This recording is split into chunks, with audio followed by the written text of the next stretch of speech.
नमो हरिताण, नमो सिद्धाण, नमो आर्याण, नमो वज्राण, नमो लोये विकारवर्ति सर्वसाव। मंगलम भगवान गौतमो गई कुंदारियो जैनोस्तु मंगल सर्वमंगलमांगल्यं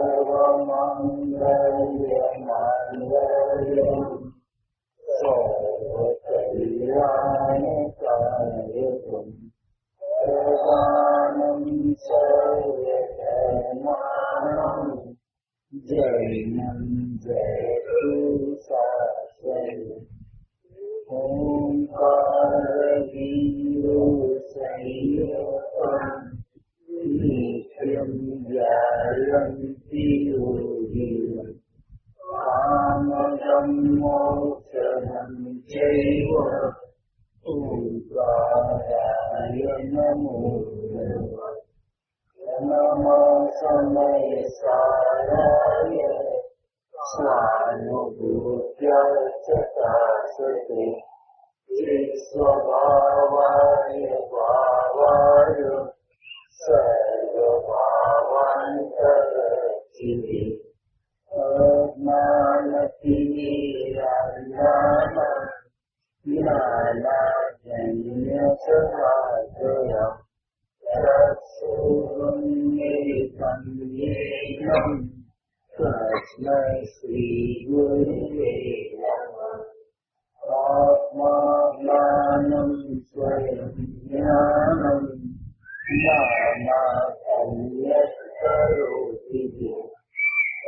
सर्वभावस्य कर्तात्मा मोहोऽयं व्यवहारिणः। मंगलमय मंगलकरण नमो कारिजाते गणे हरिहंतादिमहं। ओम नमः शिवेभ्यो, नमः शिवेभ्यो, नमः शिवेभ्यो।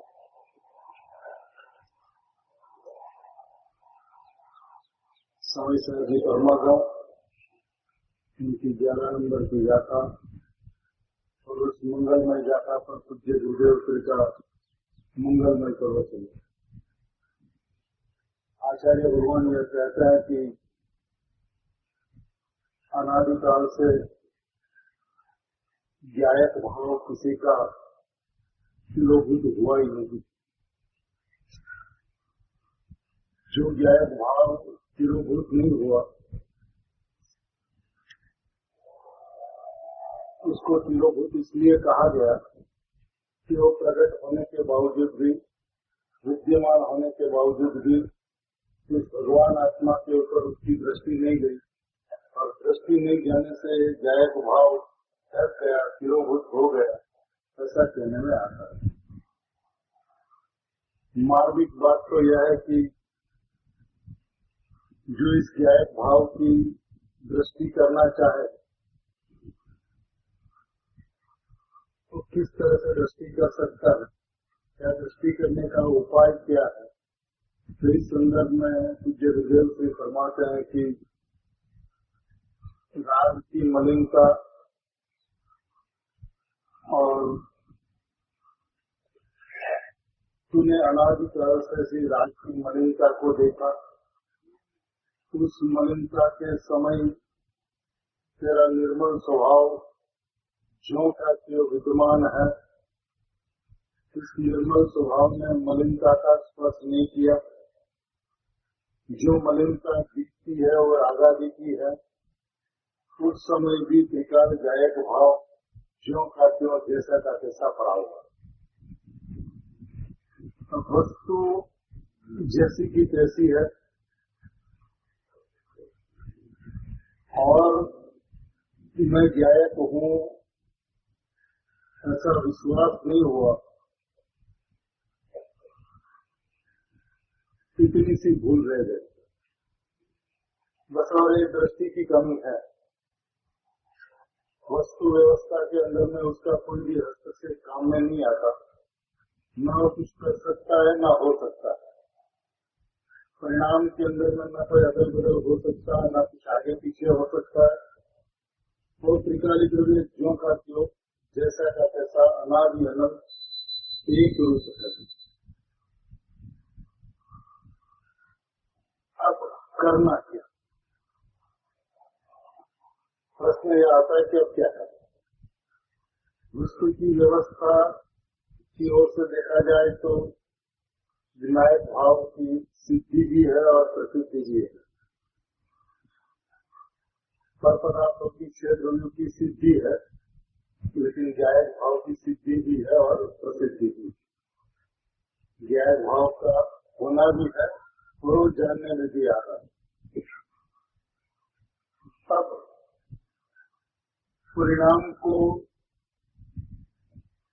न तपासते हुए, परिणाम में ठीक ठाक से अभिप्राय न रखते हुए, मैं परंपरा में भाव मात्र वस्तु हूँ ऐसा यदि देखे, सहज भाव, गायक भाव, शुद्धात्म भाव में हूँ, त्रिकाली वस्तु में हूँ, महाप्रभु में हूँ, पूरा का पूरा पूर्ण परमात्मा तत्व में हूँ, ऐसा यदि स्वभाव की ओर देखा जाए तो उसमें उनको कुछ करने का नहीं। परिणाम के अंदर में कुछ करने का अभिप्राय मिट गया, यानी कि राग का अभाव करने का और सम्यक ज्ञान प्राप्त करने का, ये दोनों ही अभिप्राय यदि मिट जाए, और एक ही तरह से अभिप्राय मिट सकता है कि त्रिकाली तत्व में दृष्टि जाए। परिणाम की क्रमबद्धता को जानते हुए, पहचानते हुए, स्वीकारते हुए परिणाम के अंदर में करने का अभिप्राय छूट जाए और त्रिकाली वस्तु जो स्वयं में परिपूर्ण है वो मैं हूँ ऐसा विश्वास हो जाए, तो फिर जो ही घटना घटती है। हम इसके अंदर में भी जिस परिणाम के अंदर में मैं कुछ कर नहीं सकता, उस परिणाम की तो मेरे में सदाई नास्ती है। अब जिस परिणाम की मेरे में नास्ती है उसमें कुछ सोचने का ही, और उसमें आज तक बहुत कुछ सोचा, चिंतन मनन किया, लेकिन चिंतन मनन के अंदर में पर्यायी भी आगे बनी रही, द्रव्य स्वभाव कभी आगे नहीं आया। पर्यायी इसलिए आगे बने रही कि बस पूर्णता की प्राप्ति करनी है, उसलिए कुछ नहीं करना, हमें कुछ नहीं करना, फिर भी पूर्णता करनी। फिर अभिप्राय बना रहा उसका, कर्ता की बात करें और कर्ता पने का अभिप्राय न छोड़े। बात आकर्ता की करता है, लेकिन कर्ता पने का अभिप्राय को नहीं छोड़ता। केवल ज्ञान करने का अभिप्राय, मोक्ष के साथ प्राप्त करने का अभिप्राय सदा ही अनादि से बना रहा। तो जो वस्तु स्वतः सिद्ध है, जो वस्तु प्रकट है, जो वस्तु विद्यमान है, उसके अंदर में अहम नहीं हो पाए, क्योंकि उसकी पर्याय दृष्टि बनी रहे। जब पर्याय दृष्टि बनी रहे तब तक मैं अपरिणामी हूँ ऐसा विश्वास हो ही नहीं सकता। ऐसा कथन तो हो सकता है, ऐसा चिंतन तो हो सकता है, लेकिन ऐसा विश्वास नहीं हो सकता। और जिस परिणाम का मेरे में सर्वथा अभाव है, प्रमता प्रमत से रहित हूँ ऐसा कहे, लेकिन प्रमता प्रमत से रहित हूँ ऐसा माने नहीं, क्योंकि मोक्ष प्राप्त करना तो प्रमत से रहित कहाँ है। अभिप्राय उसका बना रहा कि हमें मोक्ष के साथ प्राप्त करना। अब परिणाम का त्रिकाली गायक स्वभाव में सर्वथा अभाव देखे, परिणाम को पद्रव्य देखे, अद्रव्य देखे, तब तो गायक के ऊपर में आ सकता है। और सोमानी जी साहब तो यह कहता है कि आप पर्याय की बात मेरे साथ मत करो।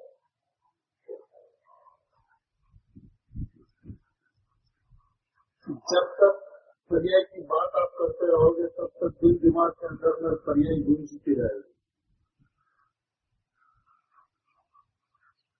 अभी तक करने के अभिप्राय से गूंजती थी, अब कुछ नहीं करना लेकिन मोक्ष करना, उस आवाज से गूंजती है।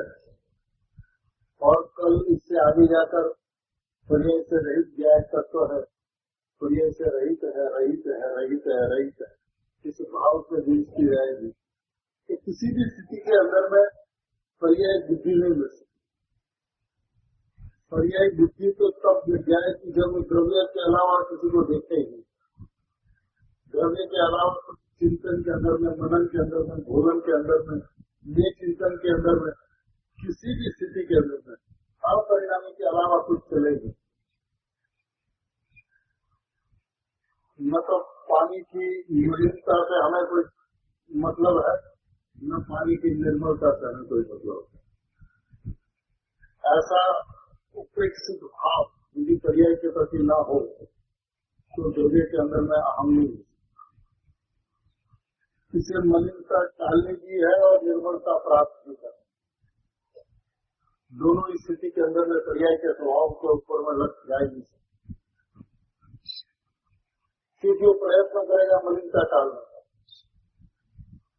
लेकिन पानी के अंदर में मलिनता है ही नहीं और पानी ने निर्मलता को छोड़ा ही नहीं। ऐसी स्थिति जो सदाई बनी रही पानी के साथ, उस स्वभाव को नहीं दे। राग का कभी ग्रहण नहीं हुआ और ज्ञान का कभी ज्ञान नहीं हुआ। जैसी जो वस्तु की व्यवस्था तो होना चाहिए ना, बनी बनाई, तो करना क्या है? और जब कुछ भी करना नहीं, कुछ भी करना नहीं, बस मैं असत्ता मात्र वस्तु हूँ ऐसा विश्वास करना, उस स्थिति के अंदर में यदि आत्मा में राग न दिखे, पर्याय न दिखे, लेकिन ज्ञान सो आत्मा, दर्शन सो आत्मा, चारित्र सो आत्मा, जैसे भेद भी यदि दिखे, तो पर्याय का आत्मा में मानना और वो भेद का मानना दोनों एक परिस्थिति है, क्योंकि दोनों व्यवहार नहीं में जाते हैं।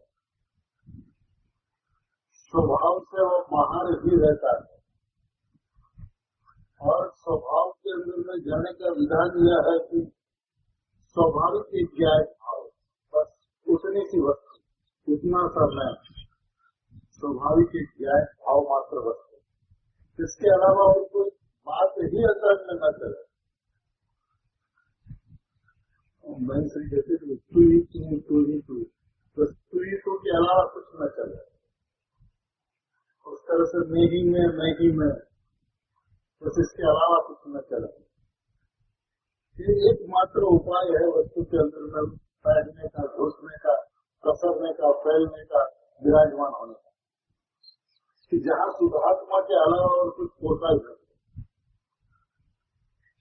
और ये आज तक नहीं हुआ, यानी कि व्यवहार में का पक्ष आज तक नहीं छूटा। और जब जब निश्चय की बात मिलती है तो उसको ऐसा डर लगता है कि निश्चय बहुत हो जाता है,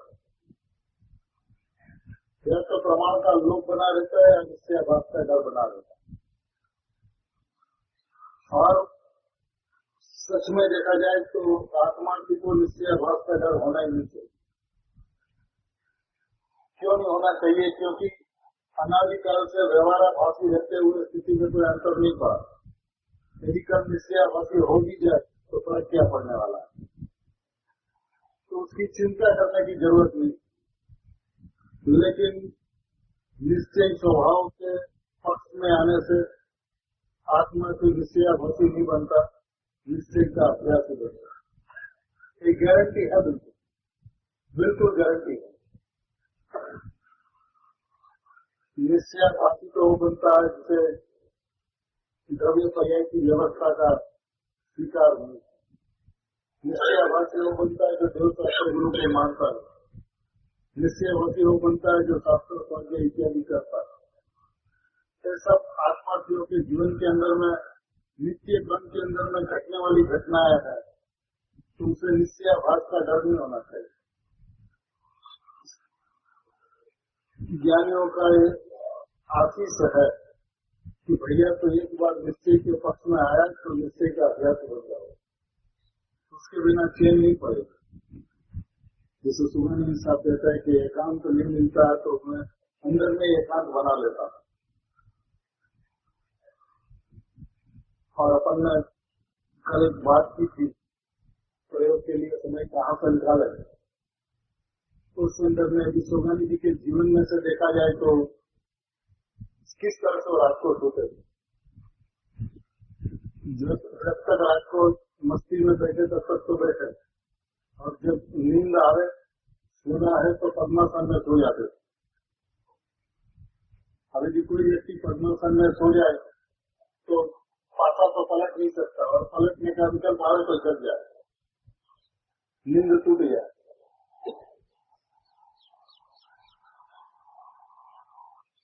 अपना पूज्य बंसरी की जीवन जन्म देखी तो सुबह 4 बजे से नित्य क्रम चालू होते, रात को 12 बजे नित्य क्रम समाप्त होता, तो 4 घंटे ही तो सोए। यदि अपने बहुत ज्यादा प्रमादी हो तो 4 से 5 घंटा ले ले, 5 से 6 घंटा ले ले, उससे ज्यादा क्या काम। लेकिन स्वभाव की रुचि तीव्र हो, और उस तीव्र स्वभाव की रुचि के अंदर में एक ज्ञायक भाव जो कभी मलिन हुआ ही नहीं, होता ही नहीं, पर्याय में मलिनता है तो पर्याय दिखती ही नहीं, और मलिनता टल जाए और निर्मलता हो जाए ऐसी अपेक्षा पर्याय से नहीं है। मैंने ये अपेक्षा भी मट गया। कब मिटती है कि जब पर्याय के प्रति उपेक्षा हो जाए। पर्याय के प्रति उपेक्षा हो जाए तो मलिनता का अभाव हो जाए और निर्मलता प्रकट हो जाए, तो दोनों ही अपेक्षा परिणाम के अंदर में जो घटना घटती है उसकी अपेक्षा न हो, उपेक्षा हो जाए। क्योंकि भगवान आत्मा ज्ञायक भाव जो है वो तो त्रिकाल निर्मल है, उसको निर्मल होना नहीं है, पुण्य पाप मेल को धोना नहीं है, तो निर्मलता प्राप्त नहीं करना, क्योंकि ज्ञायक भाव त्रिकाल निर्मल स्वभाव हुआ। अब जो त्रिकाल निर्मल स्वभाव है तो मैं तो इसलिए कहते हैं कि पर्याय के अंदर में तूने आज तक जितने भी प्रयत्न किए और प्रयत्न गलत थे, उसलिए ज्ञायक भाव तिरोभूत नहीं होता हुआ भी तेरे को तिरोभूत हो गया। होने का कारण एकमात्र तेरी दृष्टि उसके ऊपर नहीं पड़ी, बस इतना ही कारण है। तब इतना कारण मिटने में क्या दृष्टि हो जाए तो आविर्भाव हो जाए। प्रगति प्रकट वस्तु है, विद्यमान ही विद्यमान वस्तु है, छठो पदार्थ है, सत्यार्थ है, भूतार्थ है। ऐसा अद्भुत स्वभाव होने के बावजूद भी उसे पर्याय दृष्टि जो सदा बनी रही, उसका एकमात्र कारण पानी उनको मलिन दिखता। अब पानी मलिन हुआ ही नहीं ऐसा नहीं, अवस्था के अंदर में मलिनता है, उस समय शारीरिक स्वभाव से निर्मलता, मलिनता मिट जाएगी और निर्मलता प्रकट हो जाएगी, तब निर्मल है दृष्टि दृष्टि। मलिनता के वक्त पानी निर्मल दिखे वही दृष्टि है, और ऐसी दृष्टि जिसके पास में होती है उसको निर्मल पानी प्राप्त होता ही है। जिस वक्त राग है परिणाम के अंदर में, उस वक्त मैं ज्ञायक हूँ, परिपूर्ण निर्मल तत्व हूँ, ऐसी दृष्टि जिसको होती है उनके परिणाम में राग खड़े नहीं रह सकते।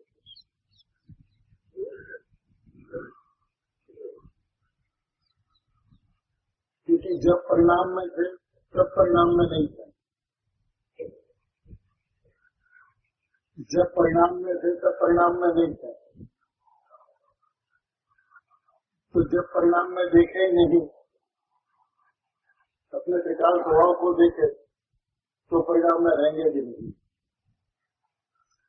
और रहे या ना रहे हमें उसकी कोई अपेक्षा ही नहीं है। मात्र त्रिकाल ज्ञायक स्वभाव की अपेक्षा, मैंने एक बात उसको जाननी चाहिए कि पानी निर्मल नहीं, आत्मा में ज्ञान नहीं है, बात उसे जाननी चाहिए। अग्नि उष्ण नहीं, बर्फ शीतल नहीं, नींबू खट्टा नहीं।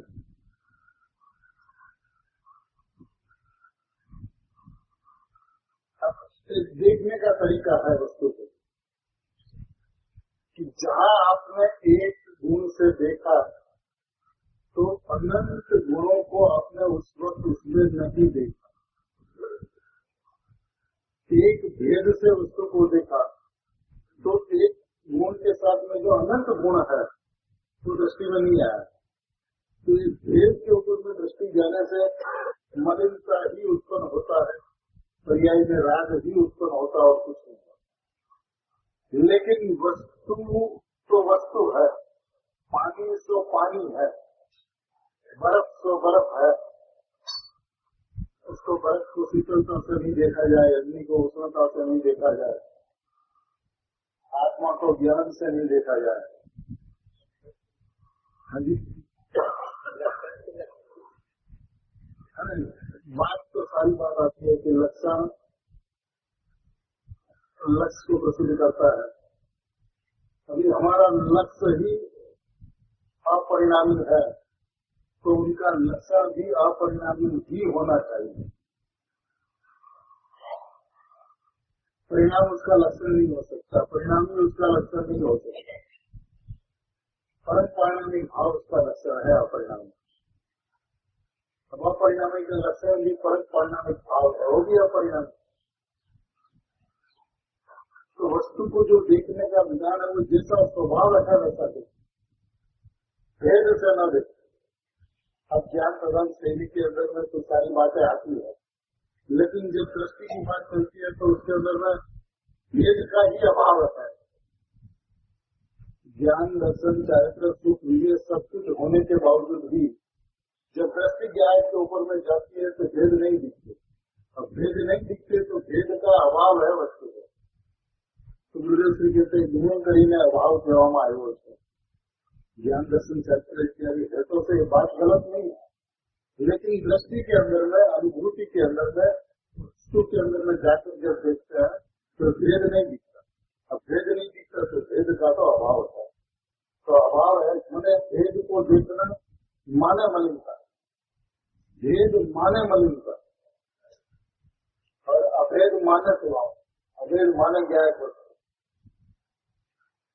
जितना भेद उतना संसार, जितना अभेद उतना मोक्ष। अब भेद उसे संसार रूप लगता ही नहीं है। आत्मा में ज्ञान रखना चाहे तो उसे कैसे संसार रूप होगा, लेकिन भेद का संसार है सारा, जबकि वस्तु के अंदर में भेद है ही नहीं। अब जो वस्तु के अंदर में स्वाभाविक अभेद वस्तु जो है, वस्तु किसी स्वाभाविक अभेद है। जब स्वाभाविक अभेद वस्तु के अंदर में भेद तो उग जाएगा, भेद था व्यवहार मात्र से निकटवर्ती शिष्यों को वस्तु समझाने के लिए भेद उग जाएगा, तो भी व्यवहार से, तो भी मात्र से, व्यवहार मात्र से ही उग जाएगा।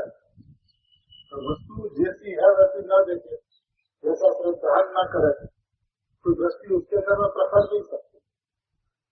दृष्टि तो तब उसमें प्रसरे कि जैसी वस्तु है वैसी माने, जैसी है वैसी माने नहीं। और फिर 24 घंटा चिंतन करेंगे मैं परमात्मा है तो पुद्गल का बना बड़ा बनाया पुद्गल का क्या पड़ रहा है, इससे आगे कुछ नहीं। शुभ भाव का ढेर तो खड़ जाएगा, लेकिन उससे आगे कुछ होने वाला नहीं। तो ये स्थिति अनादिकाल में अनंत बार बनी। जिस द्रव्य की मुनि बना लिया, 12 14 पूर्व में से 11 पूर्व का अभ्यास हुआ, तो सब बात समझ में नहीं आई होगी, ऐसा तो नहीं। तो ऐसा होता तो नौवीं ग्रह का अनंत बार नहीं जाता। एक चीज ही नहीं घटी कि वो आत्मा में ज्ञान नहीं है, बात चली नहीं। भेद उसे इतना प्रिय लगा तो वस्तु को ही भेद रूप मानने लगा। आचार्य भगवान को सातवीं गाथा में आत्मा में ज्ञान नहीं, दर्शन नहीं, चारित्र नहीं, ये बात क्यों कहनी पड़े कि भैया जो भेद दिखाई दे तो उसी को यदि तू वस्तु मान लेगा, वैसी तो वस्तु है नहीं। अवैध वस्तु, स्वाभाविक अवैध वस्तु है, स्वाभाविक एक रूप वस्तु है।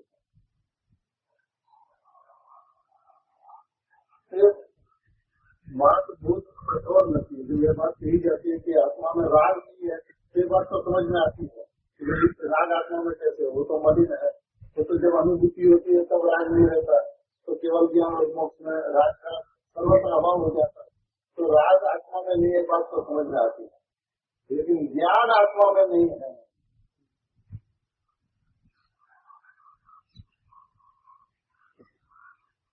सब हिल जाता जी।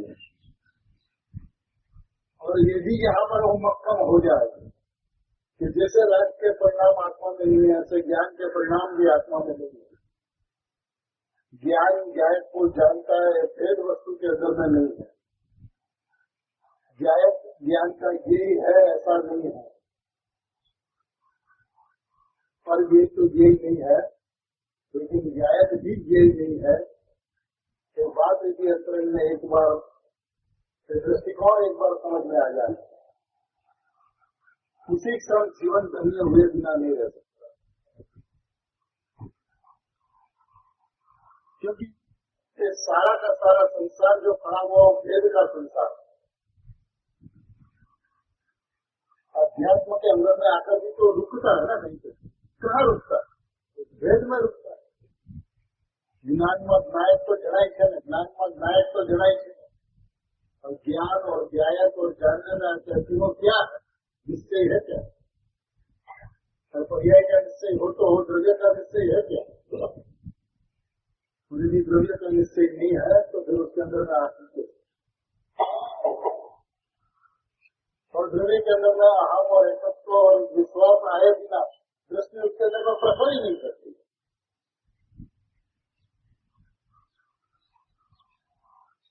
और दृष्टि उसमें प्रसर जाए और समझे करने का जन्म नहीं हुआ, ऐसा होता है। हमें परमात्मा में ऐसा विश्वास हो जाए और ज्ञान और सुख दोनों प्रकट न हो, ऐसा होता है तो स्वभाव है उसका। सम्यक एकांत में आए और सम्यक एकांत का जन्म न हो, ऐसा हो नहीं सकता। आनंद और सुख का फुवारा न फूटे, ऐसा हो नहीं सकता। यदि कोई ऐसा है कि हम तो न्याय का इस बात को मानते हैं और पर्याय की हमें बिल्कुल अपेक्षा नहीं है, ये बात को 100% जैसी कही गई ऐसी हम समझते हैं, ऐसी मानते हैं। लेकिन यदि उसको पूछा जाए कि आनंद आया क्या, तो यदि वो कहे कि आनंद नहीं आया, तो समय के एकांत में आया नहीं था, निष्ठा एकांत होता। समय के एकांत में आए और समय एकांत का जन्म न हो, ज्ञान और आनंद की अनुभूति न हो, ऐसा हो नहीं सकता। लेकिन लक्ष्य उसके ऊपर में नहीं है, लक्ष्य है भगवान आत्मा के ऊपर में। तो भगवान आत्मा के ऊपर में जब लक्ष्य है तो उसके अंदर में बात बैठनी चाहिए कि ज्ञान नहीं है, दर्शन नहीं है, चरित्र नहीं है।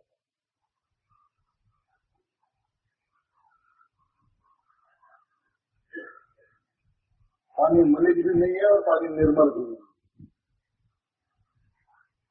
पानी पानी है, बस ये बात है। अग्नि अग्नि है।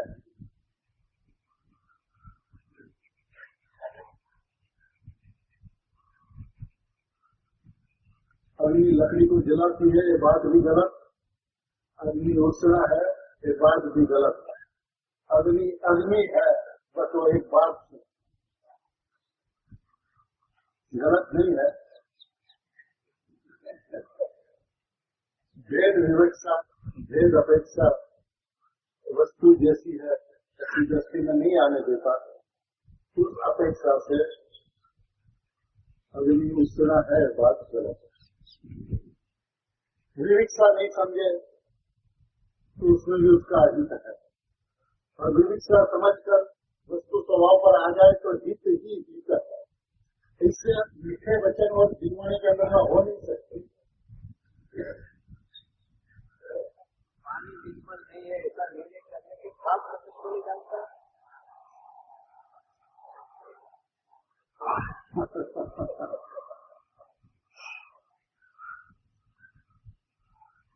जिसका निर्मल स्वभाव के ऊपर में दृष्टि है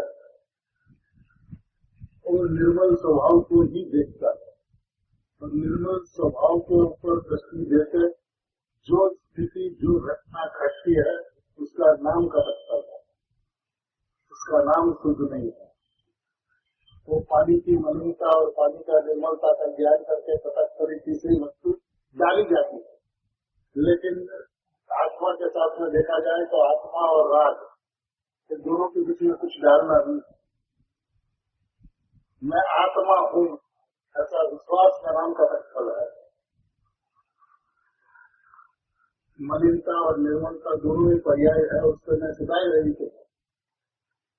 प्रमता प्रमत से रहित कहा तो इसके अंदर में निर्मलता से रहित आ नहीं पाए। इसी समझ उसे होनी चाहिए, और ये समझ होते ही स्वभाव के ऊपर में झपट सकता है। तो स्वभाव के ऊपर में झपटता क्यों नहीं? क्योंकि भेद की कृति है, और जब तक भेद की कृति है तब तक अभेद की कृति हो नहीं सकती।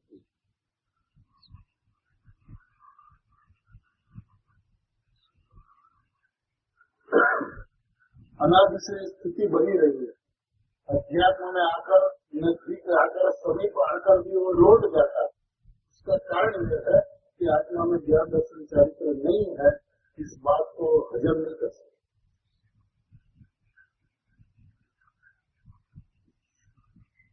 जानने की पर्याय, देखने की पर्याय मेरे में है ही नहीं। जानना देखना एक पर्याय का स्वभाव है, मेरा स्वभाव ही नहीं है, तो आप पड़ेगा भी जाए।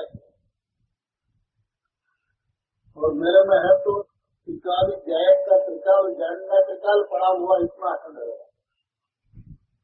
लेकिन परिणाम जाए को जानता है, ऐसे परिणाम का ही मेरे में अभाव है। तो परिणाम के अंदर में राग हो या परिणाम के अंदर में जाए, मेरे को कोई अंतर नहीं पड़ता।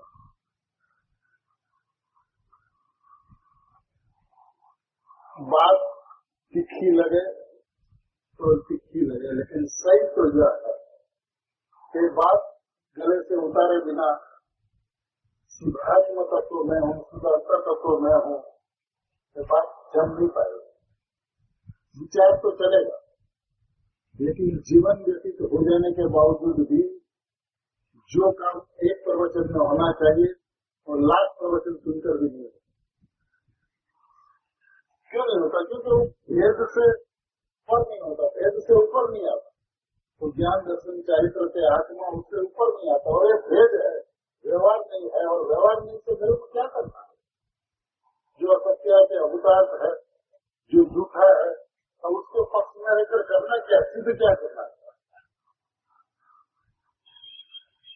गुरुदेव पूरे प्रवचन के अंदर में ज्ञान से आत्मा से झूठी है, उसको झूठा लगना चाहिए। ज्ञान से आत्मा बात तो सही है, क्योंकि जो अध्यायक जो है आत्मा जो है वो अभेद है। अभेद का भेद किया कि आत्मा में ज्ञान, तो फिर ज्ञान तो आता अभेद का भेद करके भेद को अभेद करते, लेकिन जब तक अभेद का भेद और भेद का अभेद, अभेद का भेद और भेद का अभेद तो करते रहेगा, तब तक तो विकल्प ही चलेगा। मैं अभेद मात्र वस्तु, भेद नाम की कोई व्यवस्था मेरे स्वभाव के अंदर में, त्रिकाल स्वभाव के अंदर में देखी नहीं जाती, उसलिए मेरे में त्रिकाल अभाव है। तो ऐसा है उसमें तो उसको अनुच्चार कहा। ज्ञान से आत्मा की बात सही है, उसमें तो अनुच्चार कहा, लेकिन स्वभाव के अंदर में नहीं देखा जाता, स्वभाव के अंदर में नहीं पाया जाता, त्रिकाली के अंदर में नहीं देखा जाता, नहीं पाया जाता, नहीं दृष्टि में आता, दिखता नहीं है, इसलिए वो व्यवहार नहीं करना। बात तो सीधी सादी है। अपने जैसी बात जिस तरह से गुरुदेव कहते हैं उस तरह से उसको समझे नहीं तो फिर अटपटी लगे। अपना अभिप्राय कायम रखते गुरुदेव को सुने तो अटपटी लगे, और अपना अभिप्राय छोड़कर गुरुदेव को गुरुदेव के दृष्टिकोण को सुने और ये बात समझ में नहीं आवे, ऐसा होता नहीं। कितनी जगह पर लिखा जाए भाव शंका तो नहीं, लायक भाव प्रगट तो नहीं, शंका तो पर नहीं न्याय भाव तो प्रकार 6 में 6 390 नंबर के प्रश्न।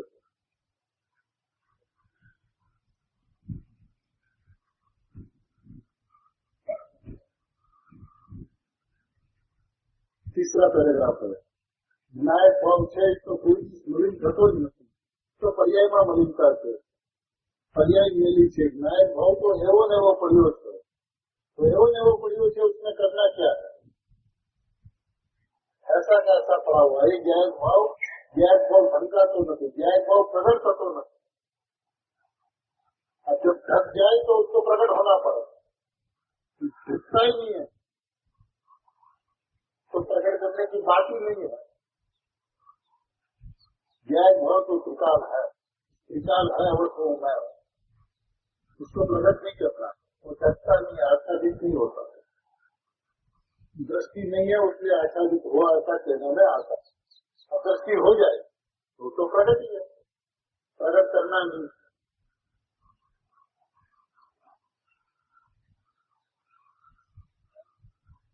सहज एक न्याय भाव तिरोभूत થઈ જતો નથી, न्याय भाव तिरोभूत થઈ जतो નથી, न्याय भाव तिरोभूत થઈ। कितने बार एक की एक बात दोहरा है, ये बात मजबूत कराना चाहते हैं, पक्की कराना चाहते हैं भैया न्याय भाव कभी भी तिरोभूत नहीं होता, कभी भी आच्छादित नहीं होता। पानी सदाई स्वभाव से निर्मल रहता है, उनकी निर्मलता कभी ढकती नहीं। कर्म आत्मा रूप कभी होते ही नहीं, राज कभी आत्मा रूप होता ही नहीं, भिन्नता सदाई भिन्नता, जिसकी सदाई भिन्नता है, त्रिकाल भिन्नता है, इनको उनके स्वभाव से न देखे और फिर मेहनत करता रहे 24 घंटा समझदार लेके तो स्वयं तो बढ़ सकता है, लेकिन वो अपने आप का कितना नुकसान करता उसका उसको अंदाज है। वस्तु जहाँ से बताई जाती है वहाँ से वस्तु को नहीं देखा जाए तो नुकसान ही नुकसान, उसको समझ में आता है कि हम बहुत आगे बढ़ रहे हैं, लेकिन पल प्रतिपल स्वभाव से दूर जा रहा है। और स्वभाव के अंतरंग में बैठने का जो सरल उपाय तो उसके हाथ से छूट गया।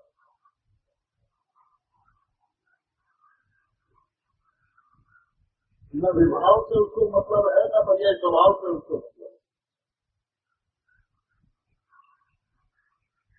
मन पर्याय की उपेक्षा, मन उपेक्षा, पर्याय के प्रति द्वेष नहीं, पर्याय के प्रति उदासीनता है, उपेक्षा है, और द्रव्य की अपेक्षा है, द्रव्य के प्रति उत्साह है, द्रव्य के प्रति रुचि है, तो उसके अंदर में मैं त्रिकाली का एकमात्र वस्तु, इसके अलावा और कुछ क्षमता ही नहीं होती। और ये बात समझ लेके पर्याय की उपेक्षा जब होती है तो दृष्टि वहां से विमुख हो जाती और स्वभाव की दृष्टि सहज हो जाती है। तो स्वभाव की दृष्टि होने से ही परिणाम के अंदर में सम्यक दर्शन सम्यक ज्ञान का जन्म हो जाता है। यह सहज होता है, सारी व्यवस्था सहज स्वाभाविक होता है, उसके लिए किसी को प्रयत्न नहीं करना पड़ता। अनादिकाल से आज तक किसी ने सम्यक दर्शन के लिए प्रयत्न किया और सम्यक दर्शन हुआ, ऐसी एक भी घटना विश्व के अंदर में घटी नहीं, एक भी घटना कि किसी ने अनुभूति के लिए प्रयत्न किया और अनुभूति हो गई। मैं अनुभूति स्वरूप भगवान आत्मा हूँ और अपना विश्वास किया और अनुभूति नहीं हुई, ऐसी भी एक भी घटना घटी।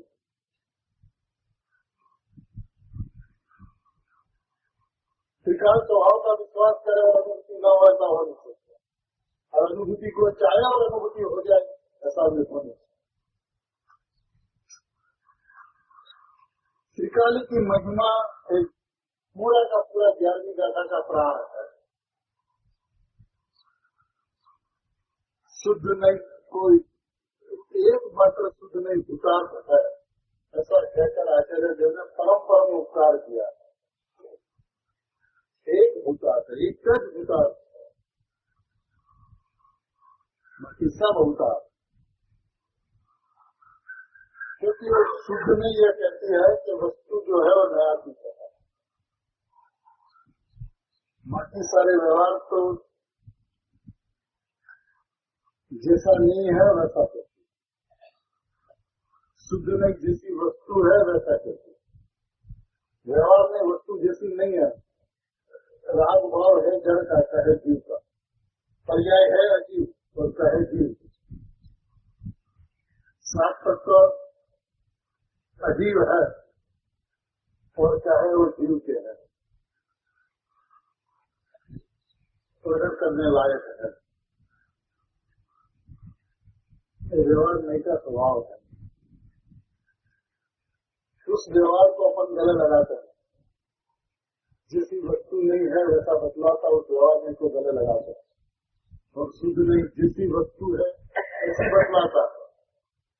जागृत करता है ज्ञान हो या जान कि परिपूर्ण ज्ञान एक तत्व है, तेरे में कोई चीज की कमी है ही नहीं, आज तक तेरे स्वभाव में से कुछ गया ही नहीं, तेरे स्वभाव में कुछ आना है ही नहीं, तू आज तक पर्याय में नहीं आया, आज तक गुण भेदों में तू नहीं आया, जो खाती अनादि अनंत रहने वाली वस्तु तू यहाँ तक के नया चित्र वस्तु है, ऐसा नहीं कहता, ऐसा शुद्ध नहीं कहता है कि नया चित्र वस्तु, ऐसा सुधने के पक्ष में नहीं आया, और फिर सुधने के पास में नहीं चला, सुधने जो दिशा को दिखाता उस दिशा पे नहीं चला, सुधने जिस दिशा को दिखाता उस दिशा पे चले और मैं शुद्धात्मा हूँ ऐसा विश्वास करे तो सुधने का पक्ष जो हुआ था वो पक्ष भी छूट जाएगा और नया आत्मा की अनुभूति हो जाएगी। इतना सरल सुगम सहज उपाय होने के बावजूद भी वो उसके आसपास नहीं घूमता। देखिए आज इसको एक कहा जाए कि जो भेद की चर्चा करता है उसके लिए कुछ फायदा होने वाला नहीं, ये बात सुनकर उसको भेद की चर्चा बंद हो जानी चाहिए। होना क्या चाहिए, फिर अपने को अपना हित के अलावा प्रयोजन सिद्धि के अलावा किसी भी चीज से कोई भी मतलब नहीं, तो अपनी जो कथा जो है वो कथा के अंदर में भेद को पूर्ण विराम लग जाना है, भेद की वार्ता से पर्याय का सबका अभाव देखा तो पर्याय की चर्चा का पूर्ण विराम लग जाना था, राज को जानता इस बात का पूर्ण विराम लग जाना चाहिए, राज को जानते हो तो पर्याय को जानता इस बात को पूर्ण विराम लग जाना चाहिए। अब आपने तो सब इस जगह पे अल्प विराम करके खड़ा रहता है, जाए बात करके निधन में तो फिर चलने लगता है, तो ऐसा नहीं चल सकता, चल नहीं सकता। बस इसी रास्ते पे चले और किसी रास्ते पे न चले। मैंने जैसे गुरुदेव के प्रति अहोभाव है, गुरुदेव के प्रति समर्पणता है, गुरुदेव के प्रति हृदय के अंदर में बारोबार भक्ति है, तो क्या मैंने जब मौका मिले तो अपने कदम चलते हैं सौंदर्य की तरफ। मैंने जो भी मौका, चाहे 2 दिन का मौका मिले, चाहे 7 दिन का मिले, चाहे 70 दिन का मिले, कदम चलते हैं सौंदर्य की तरफ, क्योंकि मां गुरुदेव विराजमान। उसी तरह से आत्मा की कोई जाए गुरुदेव के प्रति विराज प्रीति है, भक्ति है, अहोभाव है, समर्पणता है, तो उनके सारे के सारे कदम इस तरफ चलने चाहिए, एक भी कदम विपरीत दिशा में नहीं जाना चाहिए। अब सौंदर्य की तरफ कदम न चले तो गुरुदेव नहीं मिले, दूसरी बात है। अब सौंदर्य एक ही दिशा में है, पश्चिम दिशा, और बाकी सारा का सारा विश्व जगत की बाकी सारी दिशाएं, कोई भी दिशा पे आप चल गए तो सौंदर्य आने वाला नहीं। एक सुधने के रास्ते से चलने से ही त्रिकाल गुरुदेव के साथ में आया जा सकता है, बाकी किसी भी रास्ते से चल लो, चाहे कितने भी भेद के रास्ते हो, किसी भी भीषता के रास्ते हो, किसी वस्तु नहीं है ऐसी कहानी के किसी भी रास्ते से आप चल लो, चाहे गुरुदेव आने वाला नहीं। ये बात तो उसके अंतरंग के अंदर में संकोच पूर्ण हो जानी चाहिए। मार्ग एक है, एक हो कारणमा और मां रत्नों पर शुद्ध नहीं जिस वस्तु को बतलाती है वो एक सत्या है, एक भूता है, एक सच्चा है, बाकी सारा का सारा सारा का सारा तो सारा का सारा के अंदर भेद करने की जरूरत नहीं। एक सच्चा है तो उसके अलावा सारा का सारा भाई तो हमेशा कहा व्यवहार अब उसको नल लगे ही नहीं।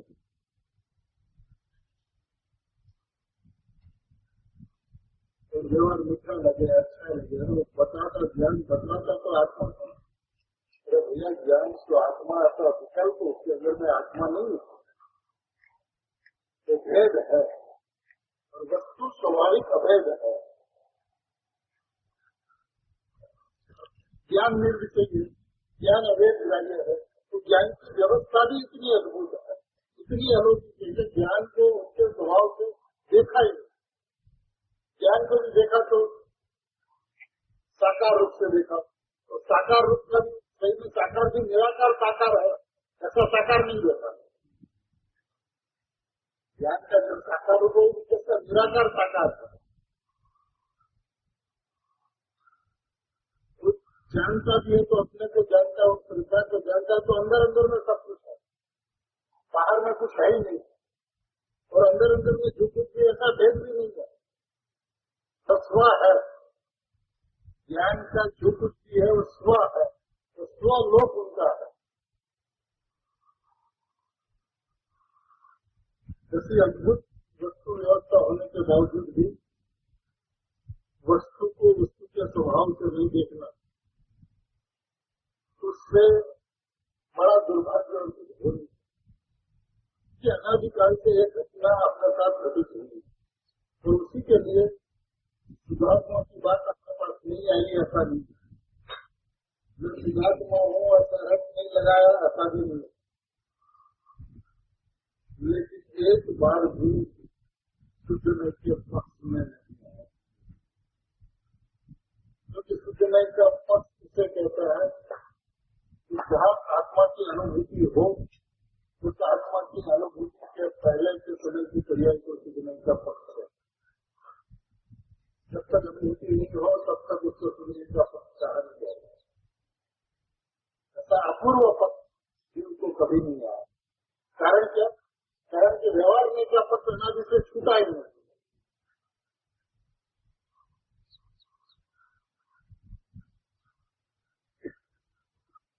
स्वभाव के पक्ष में आवे और व्यवहार का पक्ष में छूटे, ऐसा होना। ये सारा का सारा एक बार चारों प्रकार के व्यवहार को असत्यात होता और दूसरा मान लेना, एक बार मान ले आचार्य भगवान के कहने पर, एक बार मान ले गुरुदेव के कहने पर,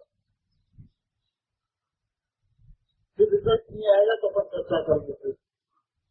लेकिन एक बार तो उनके ऊपर विश्वास करते, सही में गुरुदेव के ऊपर विश्वास नहीं किया, सही में नहीं किया, तो उसलिए आज भी यह स्थिति है।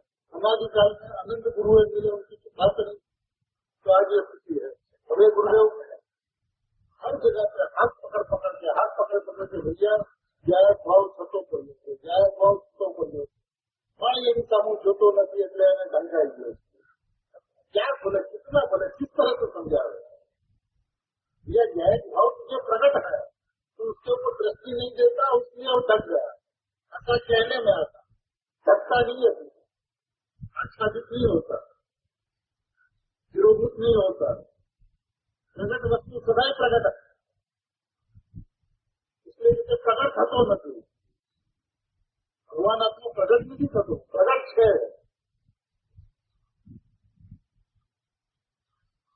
ऐसी अद्भुत अलौकिक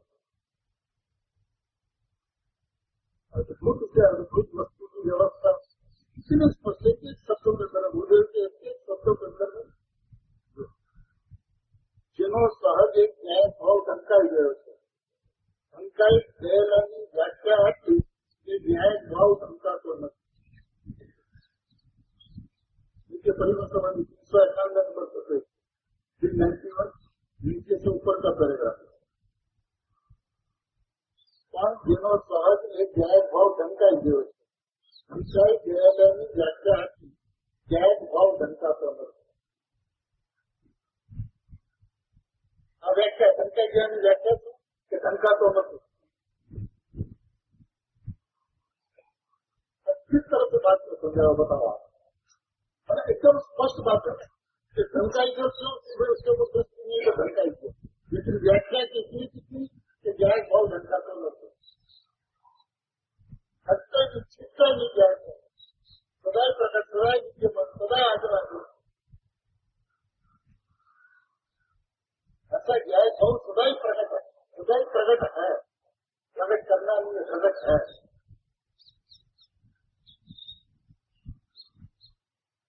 ऐसा ज्ञान से अर्थ नहीं आता, उल्लास नहीं आता, अर्थ फट नहीं जाता। अरे मैं आशा का ऐसा ज्ञान भाव अनंत काल में इस जय भाव की तरफ हमने एक बार भी नहीं देखा। फिर वहां जय भाव, तूने अपना प्रकट बना, तूने अपना विद्यमान बना, तूने अपना सत्य बना, एक समय के लिए भी नहीं छोड़ा, तो सदा हमारे सामने प्रकट रखा। ऐसी अद्भुत वस्तु में इसका अभाव नहीं आवे, कैसे हो सकता है?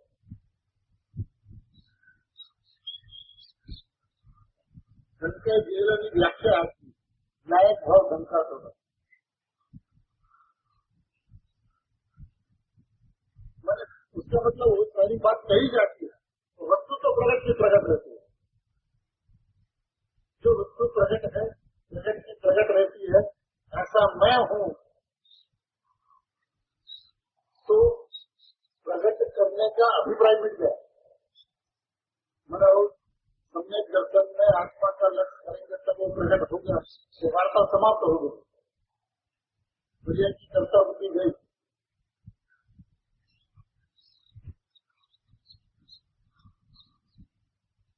मैं हूँ इतना विश्वास, इसका नाम जैन दर्शन है, इसके बाहर जैन दर्शन नहीं है। और यदि गुरुदेव के संतान सही माने में अपने विषय को सीमित करते हुए जो प्रयोजन कुछ विषय जो गुरुदेव ने सिद्धात्मा भगवान आत्मा बताया, तो वहां पे यदि वो अपने को केंद्रित करे तो बात हरेक पंक्तियों के अंदर में प्रस्तुति, ये पैराग्राफ के ऊपर का पैराग्राफ है, सहज एक जय भाव शिरोभाव चाहिए हमारा जरी गुड़ है, सहज एक जय भाव शिरोभूत जतो नहीं, नायक भाव शिरोभूत नहीं जतो नहीं, दो बार दोहरा। गुड़ बात है, क्या गुड़ बात है कि जय भाव शिरोभूत नहीं होता, ये गुड़ बात है, ये बात तुमने मानी नहीं, इसलिए गुड़ बात है, मान ले तो प्रकट है।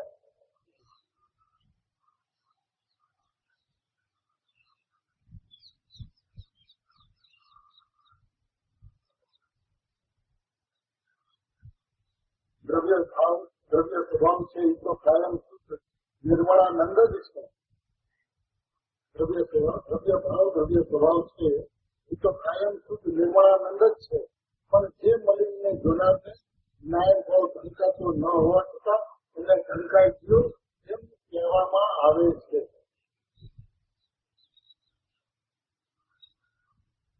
जो मलिनता को दिखता है तो ज्ञान भाव सकता है, यदि फिर भी कहते हैं ऐसा कहने की बात है, वास्तविकता तो है जो प्रकट है। ऐसी मैं वस्तु मैंने लाख करोड़ अनंत प्रयत्न करने के बावजूद भी हे गायक तू सदा ही प्रकट रहा, सदा ही विद्यमान रहा, सदा ही स्पष्ट रहा, वैजल्यमान रहा। क्या तेरा उपकार, क्या तेरी गुण गाथा जाए, ऐसा भाव अंतरण के अंदर में गायक के प्रति आवे और इसके भाव आते हुए मैं गायक ऐसी महिमा आवे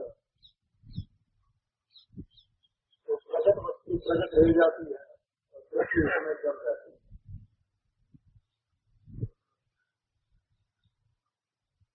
उसी का नाम जैन शासन की अनुभूति। मार्ग सरलतम सरल, सरलतम सरल,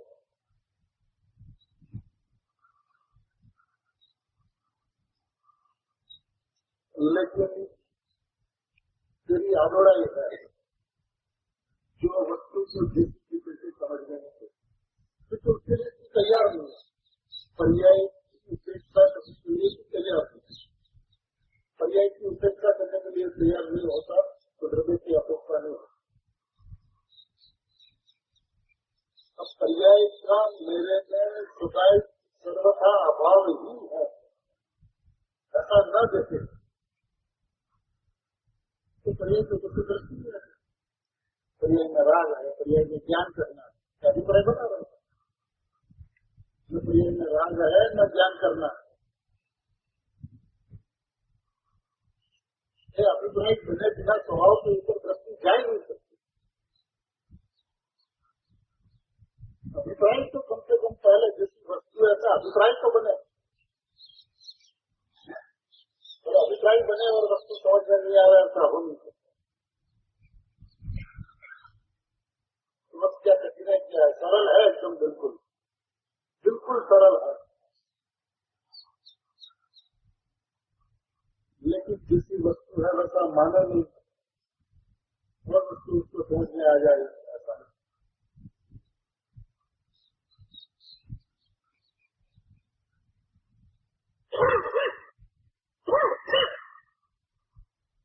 पर्याय दृष्टि वाला ने, रागनी दृष्टि वाला ने न्याय भाव थતો છે પણ તેની નજરમાં તે લેતો નથી।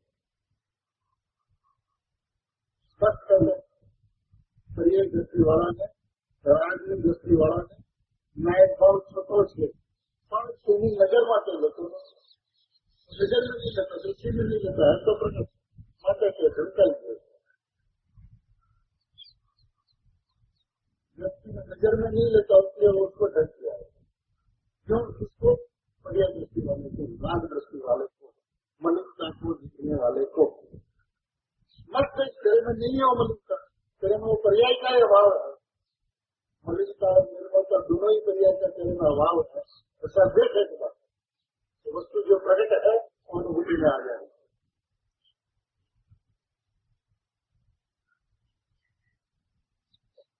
शायद भाव जीरोभूत थतो નથી वस्तु के ज्ञान चैतन्य बुद्धि तो पिता निर्मलानंद प्रभु जी है।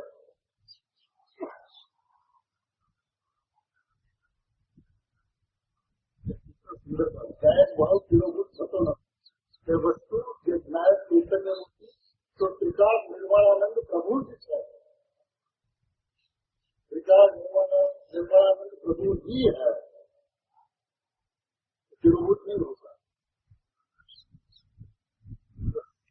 दृष्टि मिली इसी बात और एक मार्ग है दृष्टि का, सारी की सारी तमाम दृष्टि की है। दृष्टि स्वभाव के ऊपर पड़ी तो बस उसकी वस्तु ही निराली